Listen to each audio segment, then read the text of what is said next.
In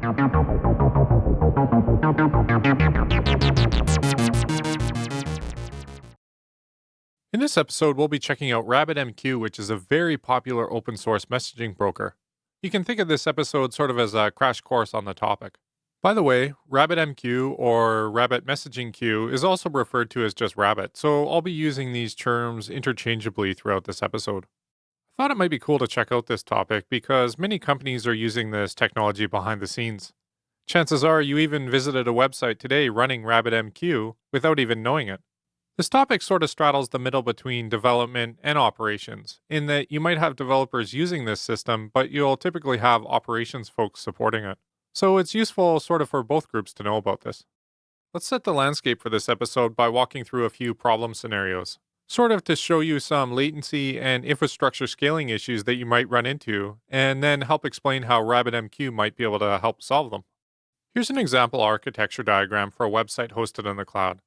We have users up top here, and they're making web requests that are flowing through our load balancer and connecting to some backend web servers, hopefully getting a response back within a few hundred milliseconds. However, there exists a problem here as not all web pages are created equal. Oftentimes, we'll need to run tasks on the web server in response to a user's request or action. Sometimes this takes many seconds to complete. For example, you'll often need to send email in response to, say, an order, a new account, or maybe they requested a password reset.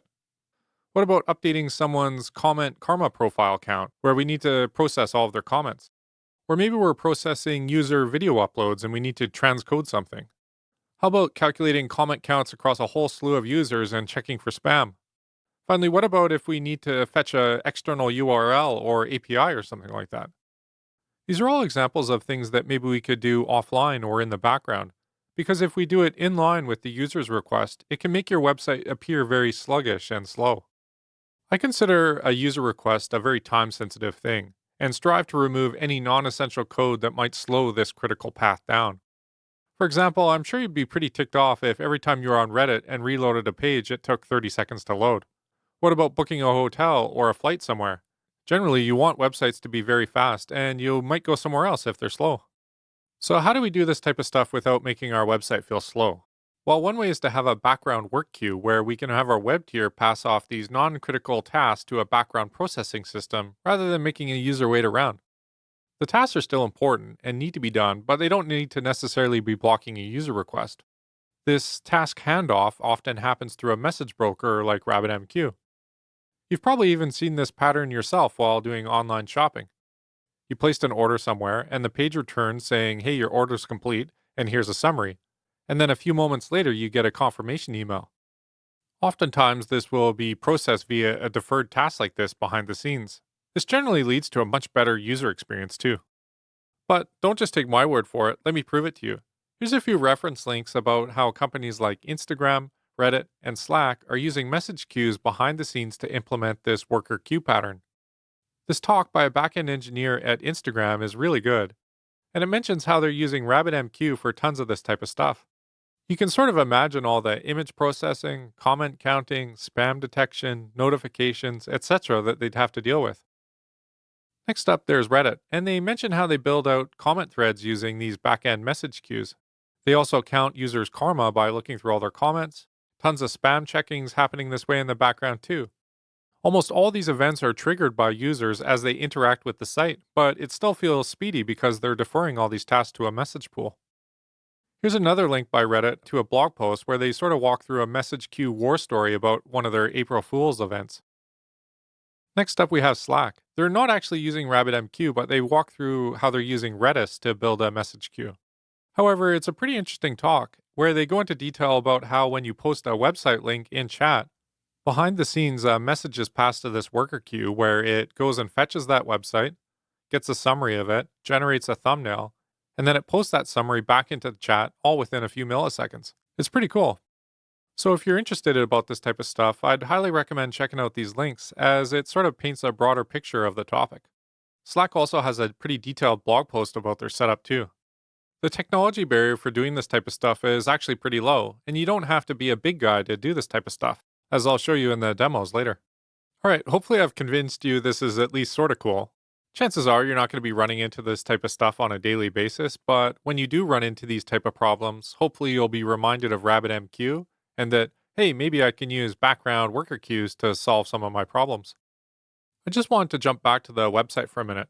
I want to highlight these awesome tutorials as they walk through a bunch of different scenarios of how you might actually use RabbitMQ, from work queues to PubSub, then routing, topics, and RPC. We're just going to focus on the work queue example as that's a pretty popular one. As you can see, each tutorial is actually coded in many different popular programming languages, so you can sort of do what you're comfortable with. I found the documentation to be very good and easy to understand, so I highly recommend checking them out if you're interested in working through these. But before we jump into the demos, I wanted to walk through 4 key concepts about RabbitMQ. I've put together a few diagrams that will hopefully explain it pretty quickly. First, RabbitMQ is server software running the AMQP or Advanced Message Queuing Protocol, and it sits on your network and it listens on TCP port 5672. I think you can say that the RabbitMQ server is super battle tested because you have these massive companies that are running it. So there's a really good open source community around it, and there's also a really good knowledge base in that if you go searching for a problem, you're likely to find a solution. The RabbitMQ server also supports advanced features like clustering. Even though it's used by these large companies, it's still super easy to install and get going with, as I'll show you in a minute. Second, RabbitMQ is a message broker that accepts and forwards messages based around queues. Each queue will have a name, for example, task queue or something like that. Clients will connect to Rabbit and ask to store or retrieve messages from a particular queue. Third, you'll see the term producer or publisher mentioned quite a bit throughout the docs. Basically, these are clients that will connect to Rabbit and ask to store a message in a particular named queue. You could think about this very much like you'd have a client that connects to a database and it asks to store a record in a particular table. And finally, we're at number 4. You'll see the term consumer used quite a bit too. These are clients that connect to the RabbitMQ server and ask for messages stored in a particular queue. After the consumer asks for these messages, the messages will be removed from the queue. So you can think of messages sitting in a queue as super transient. They're just meant for passing messages from a producer over to a consumer, and then they're removed. All right, now that we've covered the basics, let's work through a more real-world example here. Let's say you're running an online store and you're constantly sending out customer order receipt emails. On the back end, you're running all sorts of database queries for checking inventory, payment status, suggesting other items the customer might like, along with calculating shipping details, etc. Let's just say this takes 5 seconds to run. So you want to push this into the background as it might take some time to complete and you don't necessarily want to hold the user up. In this scenario, we can replace the message producer here with our web app. We can also replace the message consumer over here with a worker node that's actually going to be pulling together this data and sending out the completed order email. I just want to make it totally clear, RabbitMQ is only server software, and you're totally responsible for creating the producer of these messages along with the consumer of these messages. But typically, this isn't that hard in that you're already going to have your web app where you can ship messages over to RabbitMQ, and then you can just extract the logic for completing an order and sending the email and put that into a worker node. So here's how this might flow. We have a customer that just placed an order on our website, and it generated this little JSON message with the user ID and action. The message, by the way, is totally arbitrary. You can create whatever message types you want in whatever format, and RabbitMQ will just store them in a message queue. They can be plain text, JSON, or something else. I just picked JSON here as it's typically what you might see. The order event triggers a call within our web application to send an email receipt. From here, our web app makes a call to RabbitMQ, puts a message into the receipt email queue. Then our web server closes down all the connections, and we have a single new message sitting in the queue waiting to be processed. Let's say another order comes in, and again we repeat the same process by connecting to Rabbit and putting a message into the queue and then closing everything down. Well, that might be a little inefficient as we're constantly opening and closing connections to Rabbit, especially if we have a steady stream of orders coming in. So you'll often see persistent open connections to Rabbit for these types of message producer applications. Just like you'd have a web app that maintains an open database connection, you'd do the same thing for Rabbit. Now you can easily send messages over to Rabbit without constantly opening and closing things. Now when we put a few more messages into the queue, it'll actually be way faster since we have an established connection. It's very common to see hundreds of open connections on a RabbitMQ box, both for producers sending in messages and consumer nodes waiting for messages. But this obviously depends on the scale of your backend infrastructure and how you're using RabbitMQ, but I just want to mention that, hey, this is a common scenario. Okay, so that covers how messages arrive into the queue, but how do these worker nodes actually get them? Well, it's pretty much the same process, just in reverse. This time, our worker node is going to connect to Rabbit and ask for messages in our queue. Rabbit will grab the first message in the queue and pass it back to the worker, where the worker will process the message, and based on what we programmed it to do, it'll send out our order email. Again, you'd need to program this logic, so it's totally customizable to your environment. And then the cycle will just repeat for each message in the queue. Queues follow the first in, first out ordering, where the oldest message will be processed first. The worker nodes will also typically have persistent connections into RabbitMQ. I should probably point out, to make the diagrams a little easier to understand, I didn't actually show the producers and consumers of the message connected at the same time here. So in a lot of cases, the ideal scenario would be that you have workers already watching the queue, and as a producer puts a message into the queue, it's picked up instantly. But to help aid explaining it, I just wanted to show it in two different parts. The example has been pretty simple so far, but the reality is that you might actually have multiple queues within your Rabbit server. You'd also have lots of producers generating messages that go into those queues. And then you're probably going to have a lot of worker nodes that are watching those queues, waiting for messages, and then doing stuff. So this is maybe a more accurate depiction of what a production environment would look like. This is why I mentioned earlier that it's not uncommon to have a lot of persistent connections going into your RabbitMQ server, in that you're going to have a lot of producers connected persistently, and you're also going to have a lot of workers connected persistently. Typically, you also want to have these queues running as close to zero messages as possible. You would scale up and down the worker nodes to sort of match the incoming rate of messages sitting in the queue. This isn't really an exact science, as each company and each job is different. Say, for example, sending an email might only take a few seconds, but transcoding a video file might take several minutes. So this is where monitoring queue length is super important, as you might be able to scale up worker count to deal with a backlog of queued messages. Worker monitoring in general is just super important because you want to make sure these jobs are actually completing successfully too. This architecture does allow for some cool operational things too. Not only are you speeding up user requests by taking advantage of background processing, but you're also decoupling your front-end code from your back-end code. So your front-end code could be written in one language, and these background processing nodes could be written in another, maybe because of performance or convenience reasons. Another really great advantage is that these queues can act as sort of a buffer or shock absorber for your system. What I mean is, say you have a huge influx of orders and the queues start to back up. Nothing is really lost, as there's just a backlog in the message queue now. The great thing about this is that this is mostly hidden from user traffic and things continue as normal on the front end, and then on the back end you can just process this backlog. Whereas, say if you were doing this in real time without a backend message queue, if your front end became overloaded, your site might go down. So this adds the capability of dealing with larger influxes of traffic. Also, say you discover some critical backend problem, or maybe you need to do maintenance. The option exists to just shut down all these workers and let the queues back up. And then once we fix the problem, we can just spin up the workers again and they'll process the queue backlog. Obviously, this is highly dependent on your architecture and what you're using it for, but these are some things to think about. To me, this is a major bonus of using a system like this because it speeds things up for your front-end users, but it also adds this back-end flexibility. The RabbitMQ tutorials are awesome, as I already mentioned, and they're well worth working through if you're interested in this at all. So for the demos today, we're going to be setting up a RabbitMQ server, then we're going to run through sort of a hello world application to prove things out, and then we'll look at an example where we run multiple workers to drain down a queue faster. You can find a ton of install guides on how to get started with RabbitMQ, but I'm just going to use the RabbitMQ official Docker image on my Mac today. You can find the official image over on Docker Hub. By the way, I'm going to put all the links for this stuff in the episode notes below. Also, if you go the Docker route, this page has a lot of good examples on it for reference commands. Let's head over to the command line and take a look at the two examples we're going to cover today. I posted these examples up on GitHub too if you want to have a look. Alright, so here we have a simple Hello World application using a single message producer and a single message consumer. In the second demo, we'll cover adding a slew of messages to a queue and then running multiple workers to drain down that queue very quickly.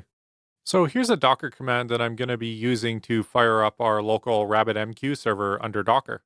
I'm going to say docker run run it in the background with a -d flag here. And then I'm going to expose some ports. This is so our clients can connect to the RabbitMQ server. There's also this management interface, which I'll talk about in a second. And then I'm giving it the image name. Just a heads up, this is totally insecure. What I'm doing is I'm running this on my local laptop on my local network, so I'm not too worried about security. But if you're going to run this in production or something like that, you'd obviously want to read through the docs and secure it. Let's just quickly verify it's actually running too. Great, looks good. One nice thing here is that I used the Docker image that contains the management interface. If you're installing this manually, you'd want to look for the management plugin. So with the management plugin, we can connect to RabbitMQ via a web server, and it's pretty helpful for getting an idea of what's happening under the hood. So if we flip over to a web browser, you can access the management interface via localhost port 15672. I'm just going to log in with the username guest and the password guest. Again, we're just using this for testing, but you'd obviously want to lock this down if you're going to go to production. All right, now the default page is sort of this overview page or summary of what's happening in the Rabbit server. This will show all the queues that we have on this server, all the messages queued up in those queues, node metrics, etc.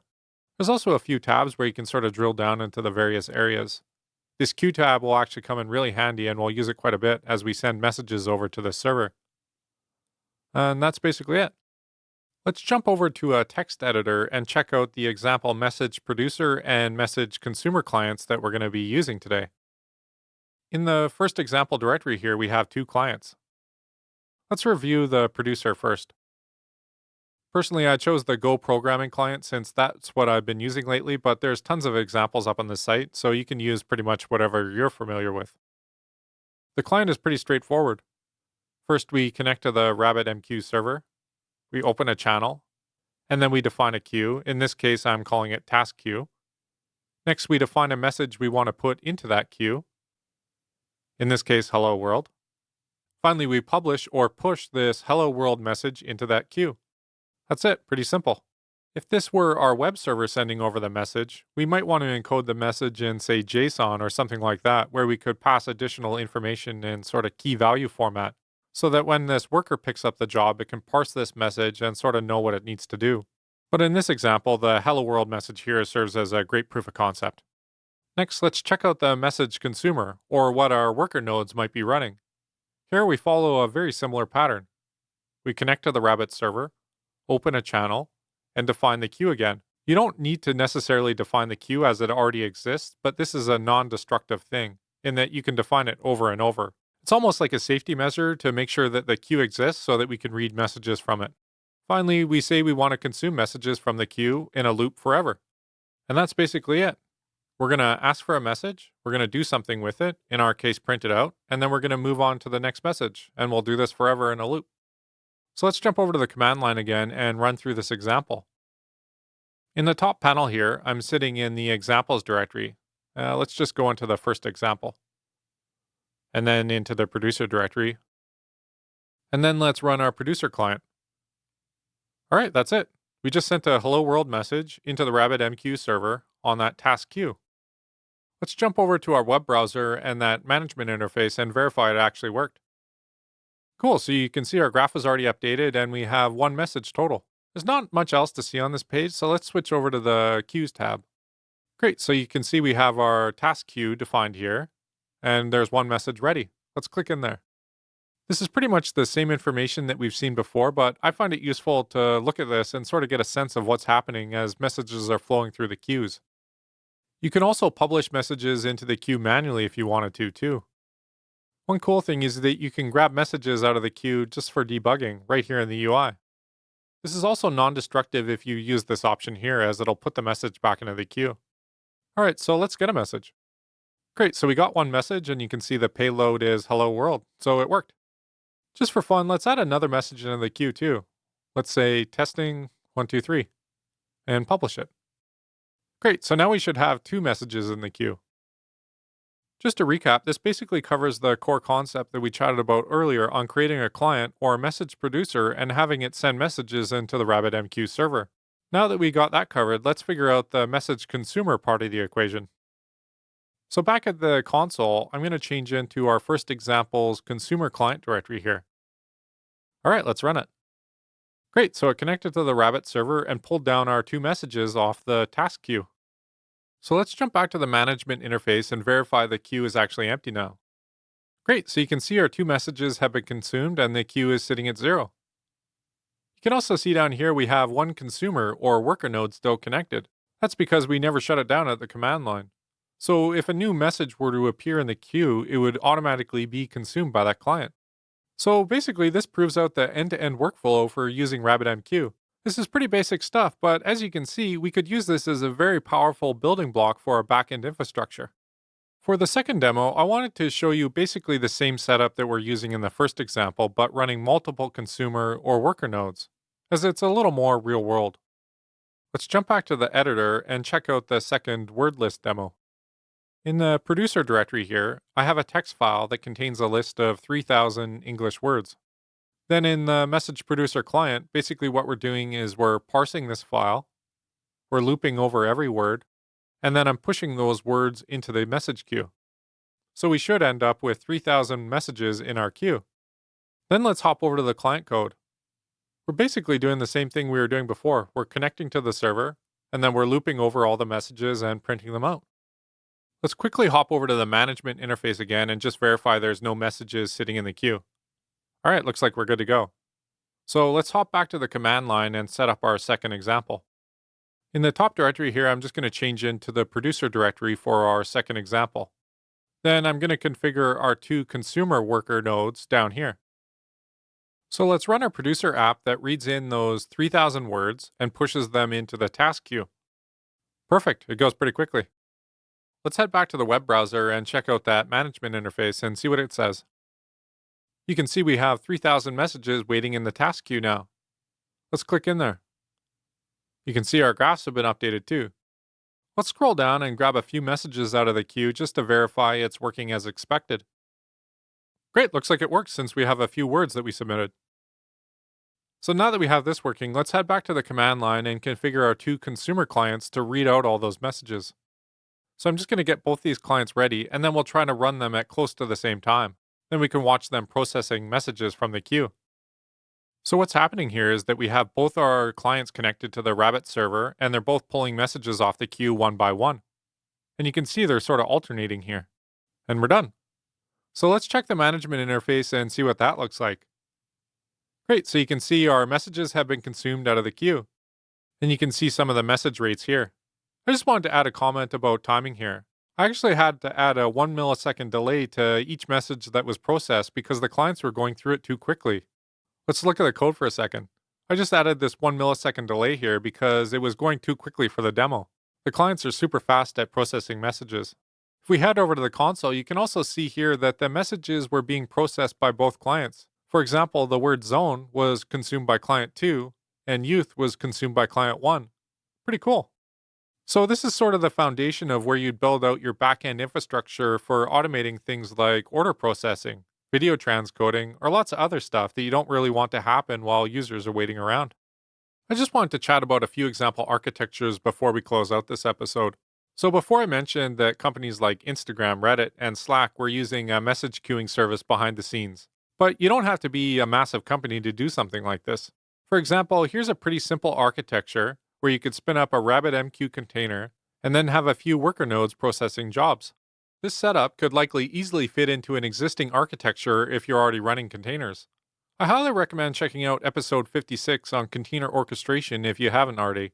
This architecture could work really well for simple things like, hey, I want to send some emails, I need to update records, or that type of stuff. But what about more complex things? Well, this is where you get into architectures that look like this. You have dedicated instances running RabbitMQ and the worker nodes. What use cases would drive something like this? Well, if you have thousands of worker nodes, this is likely going to require lots of memory and resources on the RabbitMQ server side of things. This might not fit nicely into your existing container architecture. What about running lots of worker nodes? Well, say you're doing video transcoding or something, where you're converting one format to another. Well, maybe you need lots of memory or a scratch disk. The reason I suggest maybe going with a dedicated infrastructure is that this might not fit nicely into your existing container infrastructure. This honestly depends on your existing architecture, though. One really cool thing, if you're using a cloud provider, is that you can wrap these worker nodes in an instance group And then you can easily use the cloud provider's autoscaler to manage the worker pool. You can also take advantage of, say, AWS Spot Market or the Google Cloud preemptible VMs and get massive discounts on this computing infrastructure. I've seen this type of thing happen with VFX studios, where they spin up massive amounts of compute and get very good discounts because they're using, say, the AWS Spot Market or Google Cloud preemptible VMs. But this obviously highly depends on the workloads you're running. But this can be a pretty deadly combination when you could take advantage of these discounted instance types and process some of your batch workloads there. What we covered today was pretty low level, but there exist tools that abstract away the complexity of interacting directly with RabbitMQ. This is where tools like Celery can be used as a layer that sits on top of RabbitMQ and has some nice options for kicking off tasks, monitoring those tasks, scheduling, and setting up workflows. This is a great tool if you're running Python internally. I think also Instagram's running Celery internally, so there's lots of support, and you can imagine that Celery's been pretty battle tested. You can basically think of it as a framework for running your background tasks versus interacting directly with RabbitMQ. All right, that's it for this episode. Thanks for watching. I'll see you next week.